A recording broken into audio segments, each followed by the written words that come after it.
They talk about the Korean War now like it was some footnote. A police action, a conflict between the big wars. World War II on one side, Vietnam on the other. Korea gets forgotten in the middle. But I remember, God help me, I remember that first winter. My name is Private First Class William Chen. I'm 65 years old now. In the fall of 1950, I was 20 years old and fresh off the boat from basic training at Fort Benning. Didn't know a damn thing about war. Didn't know a damn thing about cold. I learned both real quick. I'd enlisted in June 1950. The war started that same month. North Korea invaded the South. We were told it would be quick, easy. We'd push them back, stabilize the peninsula, be home by Christmas. Same lie they tell in every war. I was infantry. 2nd Infantry Division, 23rd Regiment. They rushed us through training. 8 weeks instead of the usual 16. They needed bodies in Korea. Needed them fast. Quality didn't matter as much as quantity, so they shipped us out in October, still wearing summer uniforms, light jackets, no winter gear to speak of. They said we wouldn't need it. War would be over before winter set in.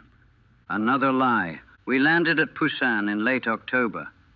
Hot, humid, miserable. But at least it was warm. We spent a week there getting oriented, getting our equipment, getting assigned to units. The veterans, the guys who'd been fighting since June, they had this look, hard, distant, like they'd seen things, like they knew things. One of them, a sergeant from Texas, couldn't remember his name now. He looked at our light uniforms and laughed. Not a happy laugh, a bitter one. "Y'all are gonna freeze your asses off," he said. "They tell you the war's almost over?" "Yes, Sergeant," we said. "Bullshit. War's just getting started, and winter up north." He shook his head. "Winter up north is gonna kill more of you than the Chinese will." We didn't believe him, didn't want to. We were young, invincible, Americans. We'd be fine. We moved north in early November, pushed through Seoul, kept advancing.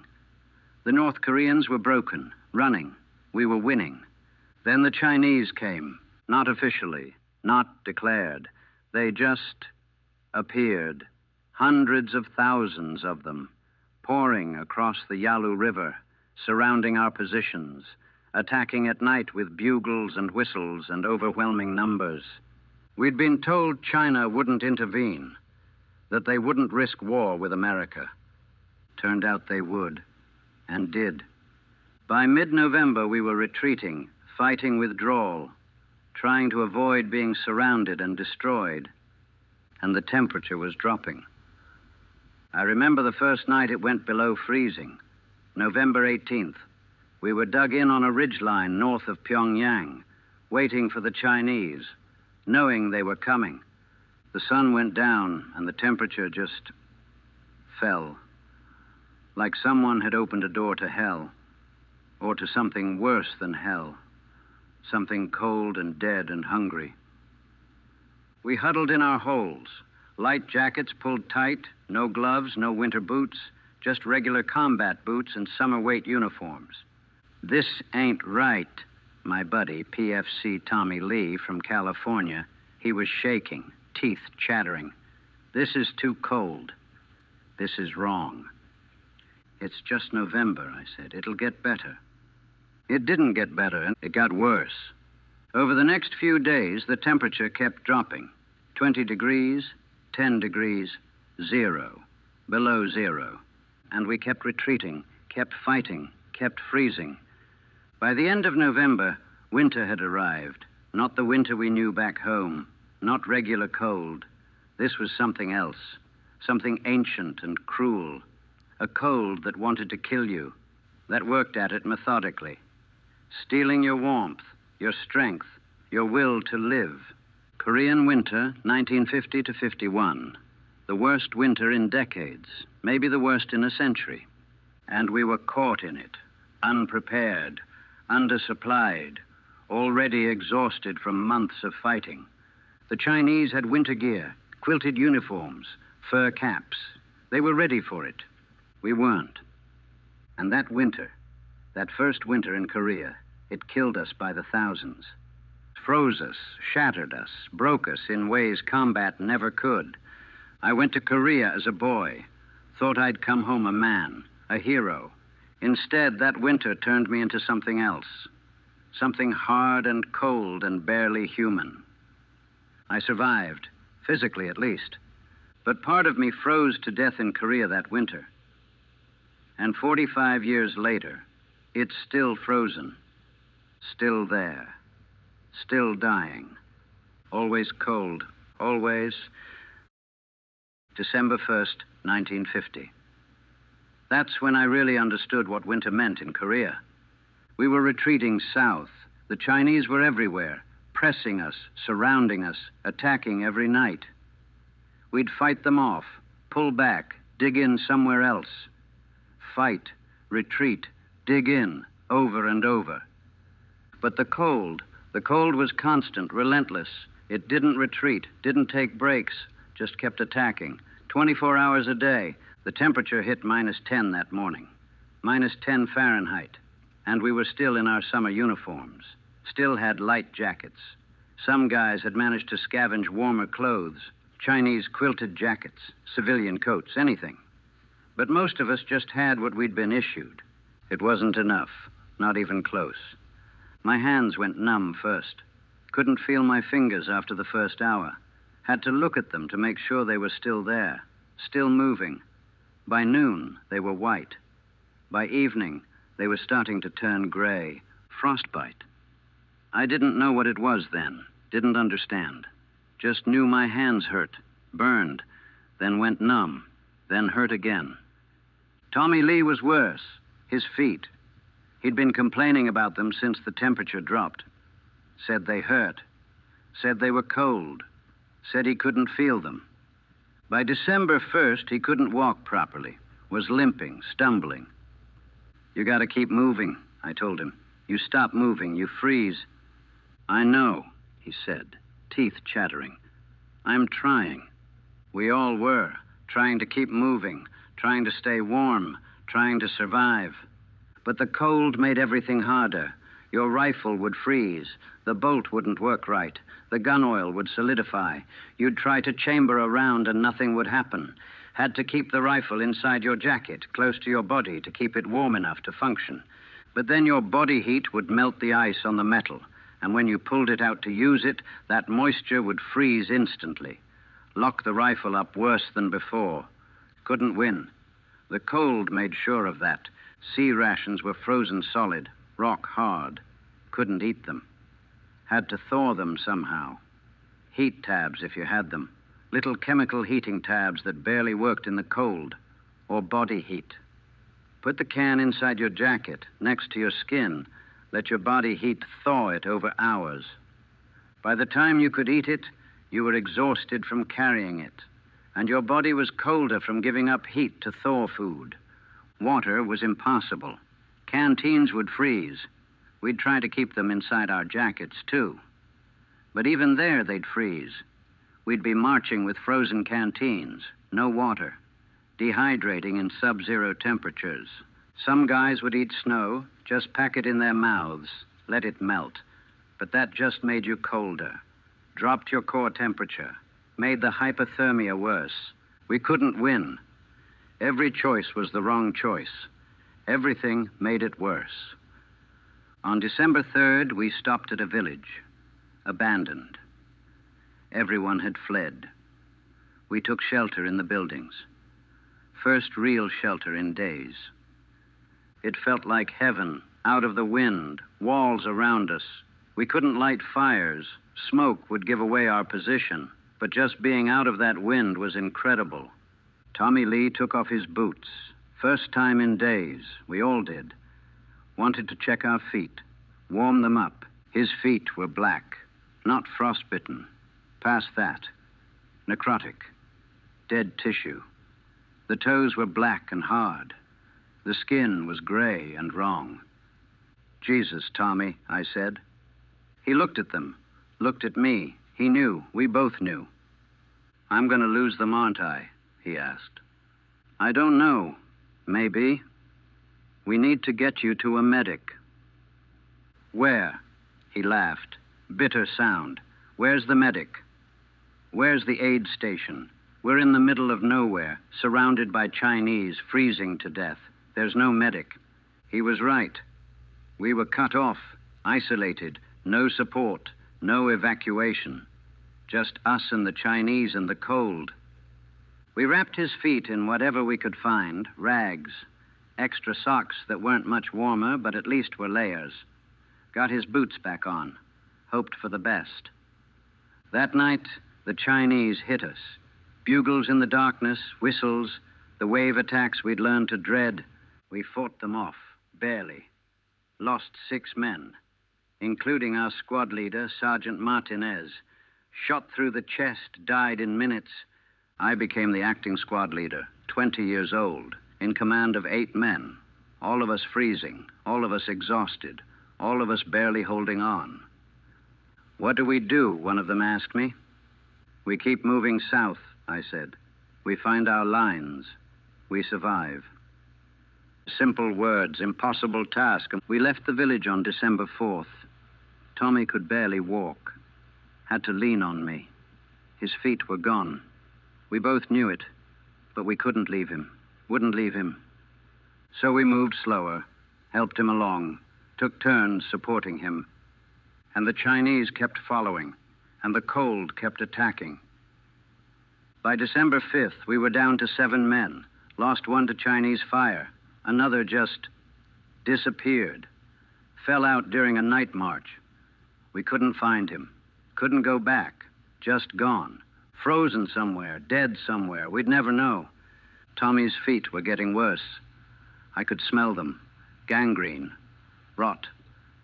The dead tissue was killing the living tissue, infection spreading. He had a fever, was delirious sometimes, talking to people who weren't there, asking when he could go home. Soon, buddy, I'd lie. Soon. On December 7th, we found American lines, a defensive position south of Pyongyang. They took us in, fed us, gave us coffee. They took one look at Tommy and called for a medic. He needs amputation, the medic said, both feet, maybe more. And he needs it now, or the infection will kill him. They evacuated him that day, put him on a truck with other casualties, sent him south to a field hospital. I never saw him again. Heard later, months later, that he'd survived. Lost both feet, both legs below the knee. Sent home, discharged. 20 years old and a double amputee. All because of the cold. Because we weren't prepared. Because they'd sent us to fight in Korean winter with summer uniforms. We stayed at that position for 2 days, rested, resupplied. They gave us warmer gear, winter parkas, insulated boots, gloves. Too late for Tommy. Too late for the hundreds who'd already frozen. But at least we had them now. On December 10th, we moved back to the line. New orders, new positions. The war was still going. The Chinese were still coming. And winter was just beginning. We had 3 more months of it. 3 more months of sub-zero temperatures, of frozen ground and frozen weapons and frozen bodies. 3 more months of hell. And we'd only survived the first 2 weeks. December turned into January. The coldest month, the worst month. The temperature dropped to -30, -40 on bad days. Wind chill made it worse. -50. -60. Cold that shouldn't be survivable. Cold that killed just by existing. We had better gear now. Winter parkas, insulated boots, gloves, scarves, layers. But it still wasn't enough. Nothing was enough for that cold. My squad, what was left of it, we were holding a position on a ridgeline north of Seoul. Defensive line. Waiting for the Chinese to attack, knowing they would. They always did. We dug foxholes in the frozen ground. Impossible work. The ground was frozen solid, rock hard. 2 feet down, it was permafrost. We'd use explosives to break it up, then dig, then more explosives, then dig. Took us 2 days to dig holes that should have taken 2 hours. And even when we got them dug, they were death traps. You'd sit in a hole below ground level. Cold air sinks. So the foxhole would be even colder than the surface. -40 outside, -50 in the hole. You'd sit there and feel the cold seeping up from the ground, through your boots, through your parka, through everything, into your bones, into your soul. We'd try to insulate the bottom, put branches, cardboard, anything. Didn't help much. Nights were the worst. You couldn't sleep. Too cold. If you fell asleep, you might not wake up. Hypothermia would take you quietly. Just stop your heart while you dreamed. So we stayed awake. 2 hours on watch. 2 hours trying to rest, but not sleep. Never really sleeping, just existing. In the cold, in the darkness. Waiting. PFC Robert Johnson, kid from Detroit, he fell asleep on January 8th, his watch shift. We found him in the morning, frozen solid in his foxhole, eyes open, rifle in his hands. Just gone. He'd survived the fighting, survived weeks of winter, and then he fell asleep and died. We couldn't bury him. Ground was too frozen, couldn't dig. So we stacked him with the other dead, 5 bodies by then, stacked like cordwood behind our position, frozen solid, waiting for spring when we could bury them, if we survived until spring. The weapons were a constant nightmare. Even with the better gear, the cold destroyed everything. M1 rifles would jam constantly. The recoil spring would freeze. The gas system would fail. You'd get 1 or 2 shots and then nothing. Had to work the action manually. Lost precious seconds in a firefight. We learned tricks. Keep the rifle close to your body. Keep it warm. Urinate on the bolt to thaw it. Yes, we did that. Desperate men do desperate things. Machine guns were worse. The M1919S would freeze up completely. We'd try to keep them wrapped, keep them intense when possible, pour hot water on them to thaw them. Nothing worked consistently. We were fighting with weapons that wouldn't work, against an enemy that had weapons that did. The Chinese, they were prepared. They'd fought in Manchuria, knew the cold, had weapons that functioned in it. We were learning, but we were learning by dying. On January 12th, the Chinese hit us. Big attack, hundreds of them, maybe thousands. We couldn't tell in the darkness, just heard the bugles, saw the muzzle flashes, felt the human wave crashing into our position. My rifle jammed on the 3rd shot, worked the bolt manually, jammed again, gave up on it, used my bayonet, used my entrenching tool, used my hands. Close quarters fighting in -40 degrees. Men killing each other in the darkness. Blood freezing as it left bodies. Steam rising from opened flesh. We held, barely. When dawn came, there were Chinese bodies everywhere, frozen in the positions they'd died. Some of them had frozen mid-scream, faces locked in final expressions, bodies rigid and solid. We'd lost 4 men. Corporal Mike Davis, he'd been with me since we landed. Dead. Shot through the head. Froze where he fell. Private Eddie Kim, Korean-American from Chicago. Dead. Bayonet wound. Bled out in the snow. 2 others. Names I barely remember now. They joined us as replacements. Dead within a week. I never learned their names properly. They died before I could. My squad was down to 3 men, including me. 3 out of 12 who'd started. The cold had killed some. The Chinese had killed others. The combination had killed most. We got replacements, fresh guys, straight from the States. They showed up on January 15th, 6 of them, young, scared, unprepared. Welcome to Korea, I told them. My voice was flat, dead. Stay close. Follow orders. Don't fall asleep in your foxhole. One of them, PFC Jimmy Martinez from Texas, he looked around at our position, at the frozen bodies stacked behind us, at our haggard faces, at the wasteland of snow and ice and death. "Jesus Christ," he whispered. "He's not here," I said.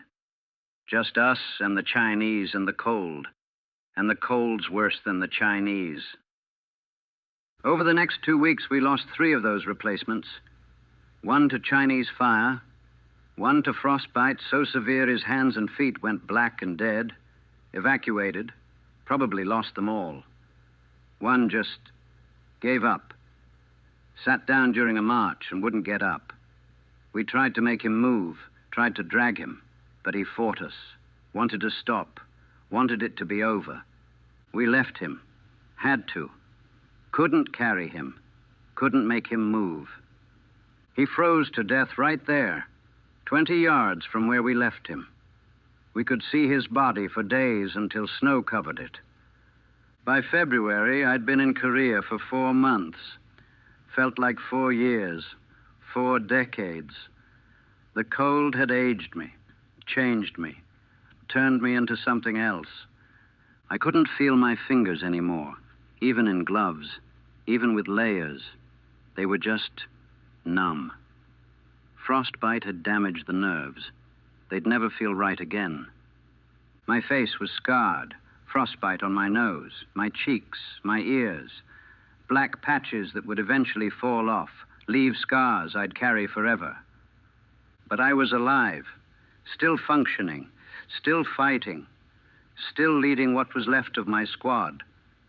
6 men now, me and 5 others, 3 from the original group, 2 replacements who'd survived long enough to become veterans.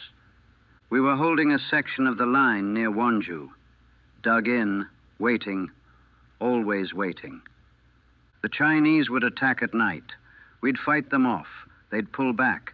We'd count the dead, ours and theirs. Then wait for the next attack. Day after day, night after night, fighting and freezing, killing and dying. That was winter in Korea. Not glorious, not heroic, just brutal, grinding, relentless. The cold killed more than combat. Frostbite casualties outnumbered battle casualties. Men evacuated with black hands and feet, with hypothermia, with injuries that would never fully heal. We were fighting 2 wars, one against the Chinese, one against winter, and winter was winning. By late February, I weighed maybe 130 pounds. I'd been 170 when I arrived. The cold and the stress and the inadequate food, it was consuming us, burning through our bodies, turning us into skeletons. We were dying slowly, all of us, some faster than others, but all of us dying. And spring was still weeks away, weeks that felt like forever, weeks we might not survive.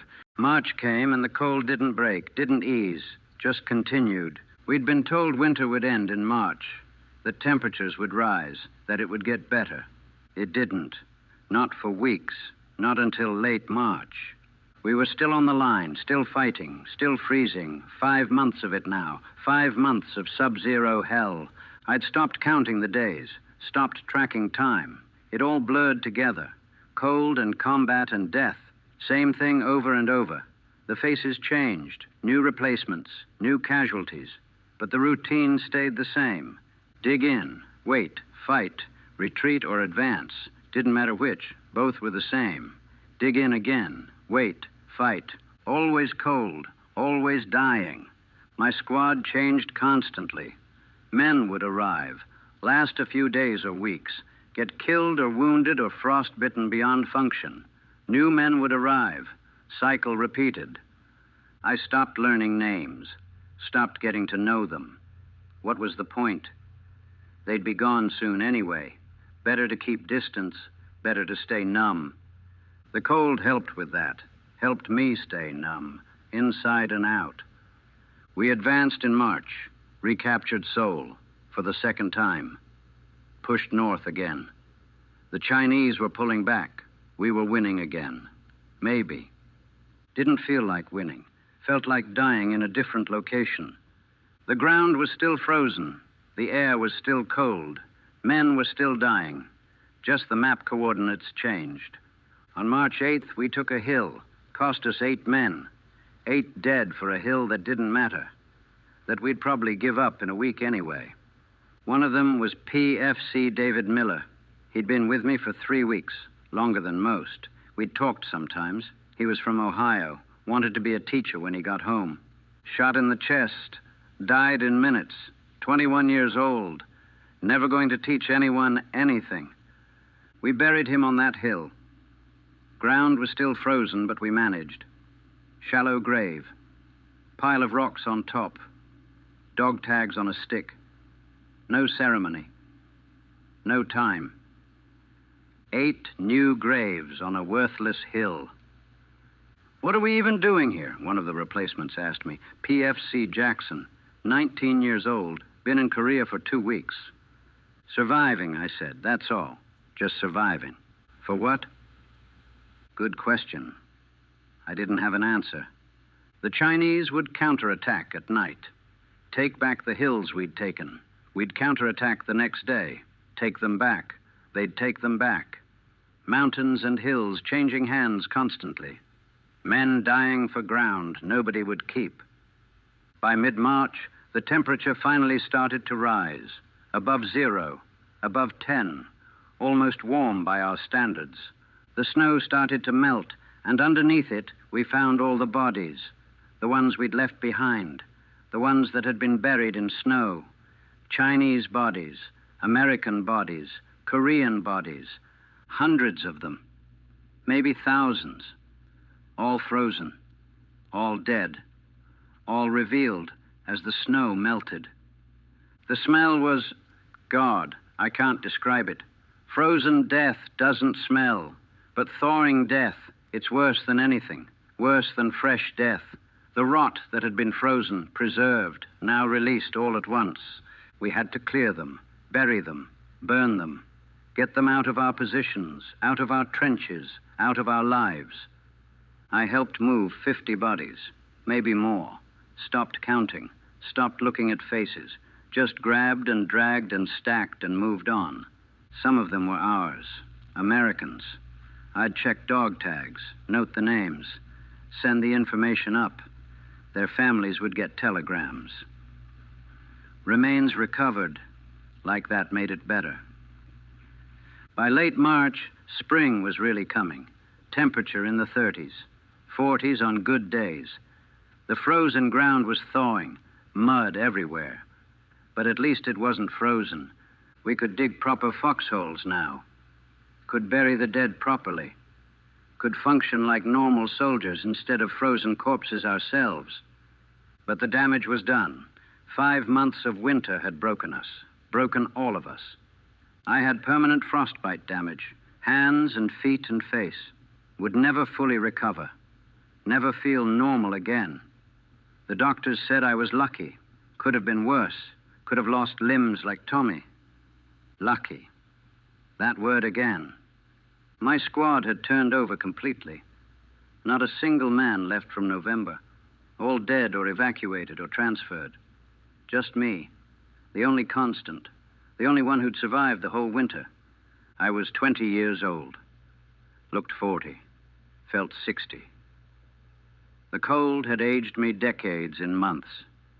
And the nightmares had started. Dreams of freezing. Of Tommy's black feet. Of Johnson frozen in his foxhole. Of the bodies stacked like cordwood. Of men giving up and sitting down to die. I'd wake up shaking, not from cold. The nights were warm now. But from memory, from phantom cold that lived in my head. The war continued. April, May, June. Fighting up and down the peninsula, taking hills, losing hills, killing Chinese, losing Americans. The same grinding war, just warmer now. But winter had broken something in me, in all of us who'd survived it. We weren't the same, couldn't be the same. We'd learned that cold could be worse than bullets, that winter could kill as efficiently as combat, that nature could be a crueler enemy than any human, and we'd learned that suffering has no meaning, no purpose. that you can endure hell and have nothing to show for it except scars and nightmares. In June 1951, the war settled into stalemate. Lines stabilized around the 38th parallel, right where we'd started. Tens of thousands dead, hundreds of thousands. And we were right back where we'd started. All that suffering, all that death, all that frozen hell, for nothing that lasted. That's when it hit me, really hit me, the meaninglessness of it all. July 2nd, 1951. That was my worst day. Worse than any day in winter. Worse than any day in combat. Because that was the day I understood I'd died in Korea and nobody had told me yet. We were holding a position east of the 38th parallel. Routine patrol, checking the lines, making sure the Chinese weren't massing for an attack. It was hot. Summer in Korea. 80 degrees. Humid. Miserable in a different way than winter. But I was cold. Still cold. Wearing my parka in 80-degree heat because I couldn't get warm. Couldn't stop shaking. My squad leader, new guy, hadn't been there for winter. He noticed. Chen, you okay? You're wearing a goddamn parka. It's 80 degrees. I'm cold, I said. You're not cold. You're having heat stroke. Get that off. I'm cold, I repeated. Couldn't explain it better than that. Couldn't make him understand. He thought I was cracking up. Maybe I was. We continued the patrol. Standard route. Nothing happening. Just checking positions. Making sure everything was secure. And then we found him. A Chinese soldier. Dead. Half buried in mud where the spring thaw had left him. He'd been there since winter. 6 months. Maybe more. Frozen. Preserved. Now thawing. He was young. Maybe 19, 20. About my age. His face was still visible. Still human. Still a person. And I looked at him and I saw myself. Saw what I'd become. What I really was. A corpse that didn't know it was dead yet. Still walking. Still functioning. But already gone. I stood there staring at that dead Chinese soldier and something in me just broke. Not loudly, not dramatically, just quietly shattered. Like ice cracking. Like something frozen finally giving up. Chen, my squad leader. Chen, we gotta move. I couldn't move. Couldn't stop staring at that corpse, at myself. Chen. He's dead, I said. Yeah, he's dead. Chinese soldier. Probably from winter. Now let's move. We're all dead, I said. All of us. We just don't know it yet. What the hell are you talking about? I couldn't explain. Couldn't make him see it. He hadn't been there in winter. Hadn't frozen. Hadn't died and kept walking. He wouldn't understand. They pulled me off patrol, sent me to the aid station. The medic looked me over. Physical exhaustion, he said. Possible heat stroke. Some kind of episode. Not heat stroke, not exhaustion. Just the realization. Just understanding finally hitting me. I died in December, froze to death in that foxhole. Everything since then, all these months, I'd just been a ghost, a walking corpse, going through the motions, pretending to be alive. They kept me at the aid station for 3 days, watched me, made sure I wasn't going to crack completely, made sure I could still function. I could. I'd learned how to function while dead. Learned how to walk and talk and follow orders, even though nothing inside me was alive anymore. On July 5th, orders came through. I was being rotated out. 13 months in Korea, survived winter, survived combat, time to go home. Home, like I could go home. Like home was a place that existed for the dead. But I didn't argue, didn't resist, just packed my gear, said goodbye to nobody, didn't know anyone anymore. Boarded the truck that would take me to the port. They put me on a ship to Japan, then to San Francisco, processing, Discharge. Thank you for your service. And all the while, I kept thinking about that Chinese soldier, about his dead face, about how we'd looked the same. Both of us killed by winter, both of us corpses. Only difference was he'd stopped moving. I hadn't figured out how yet. I was being sent home, but home was for the living, and I wasn't living. Hadn't been since December 1950. I was just a ghost being shipped back to haunt California. The ship ride home should have been a relief, should have been celebration. We'd survived. We were going home. The war was over for us. But I felt nothing, just empty, hollow, like the cold had scooped out my insides and left nothing behind. There were maybe 200 of us on that ship, all heading home, all discharged or rotating out. Some were wounded, some were just done, finished their tours. All of us were damaged.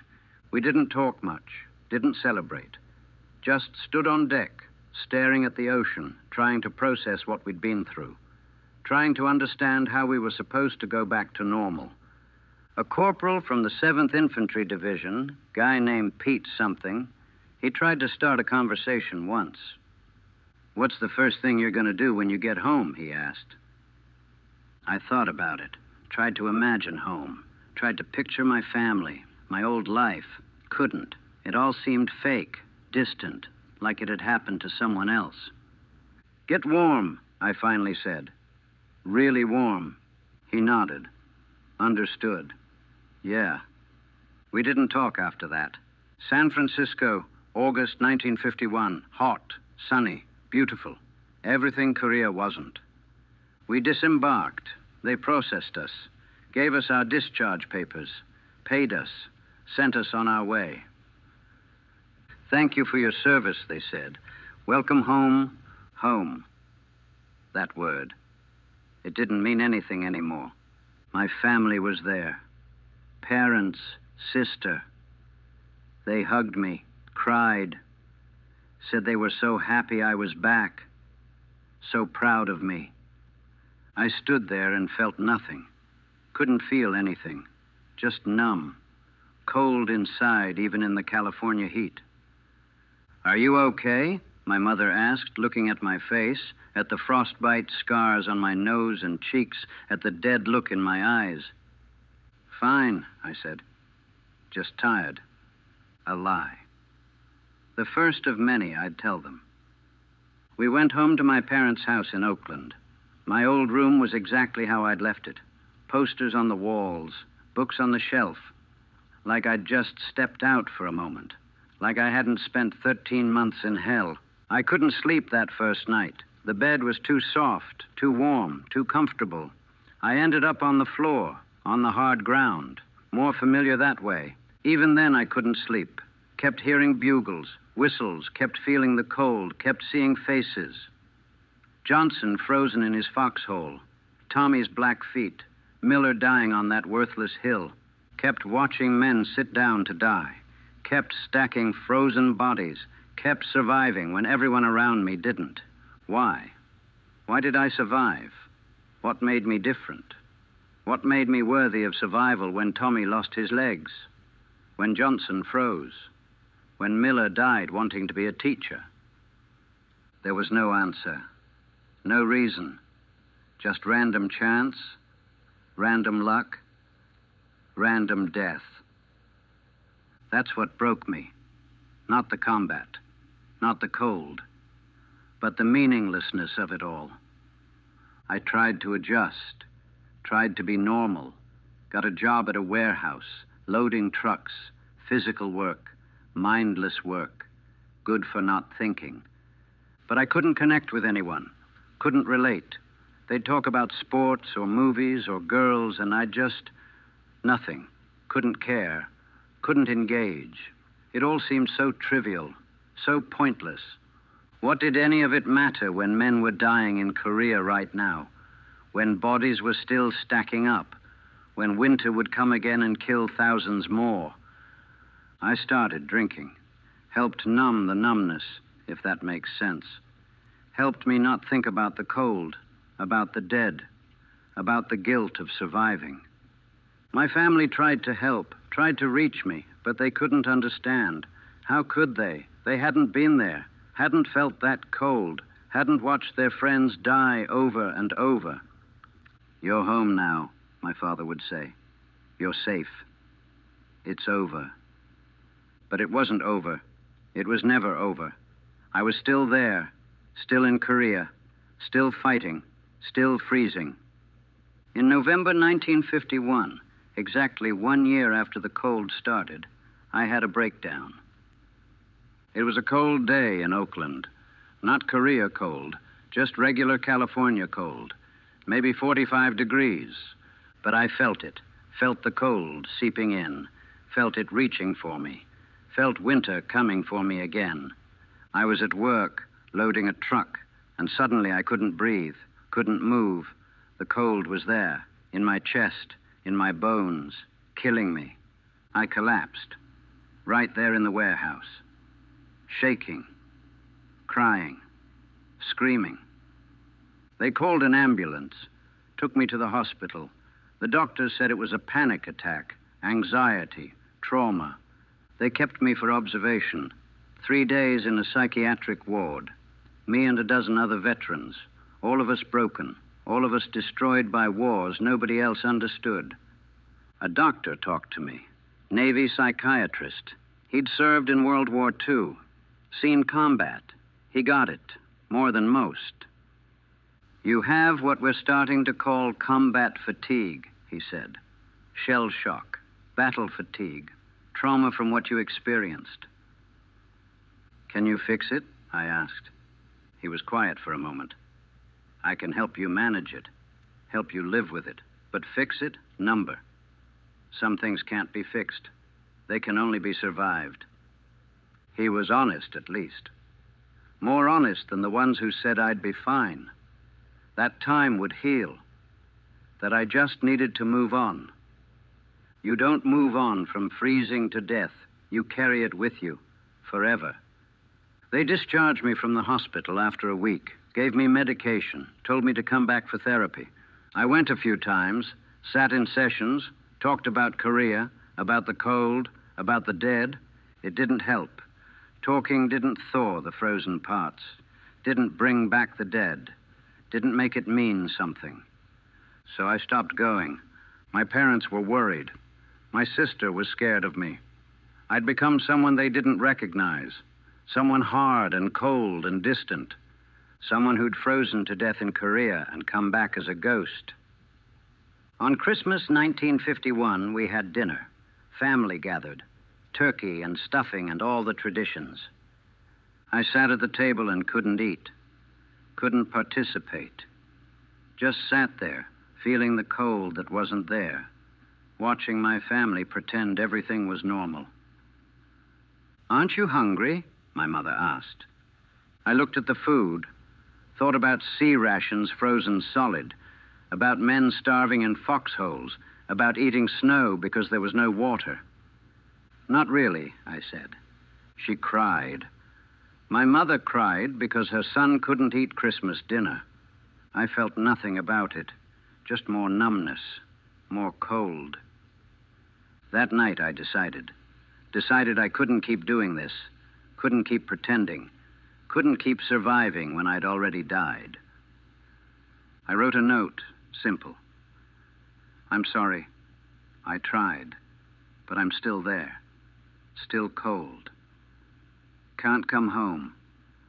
Took all the pills they'd given me, all at once, lay down on my bed, waited for it to be over. My sister found me, called an ambulance. They pumped my stomach, saved my life against my will. They saved my life when I'd already lost it in Korea. They kept me in the psychiatric ward for 3 months after that, watched me, medicated me, tried to fix what Korea had broken. They couldn't. But they taught me how to pretend, how to function, how to survive surviving. And that's what I've been doing for 44 years. Surviving. Not living, not really. Just existing in the cold that never left. with the ghosts that never died, carrying Korea with me everywhere. Always cold, always.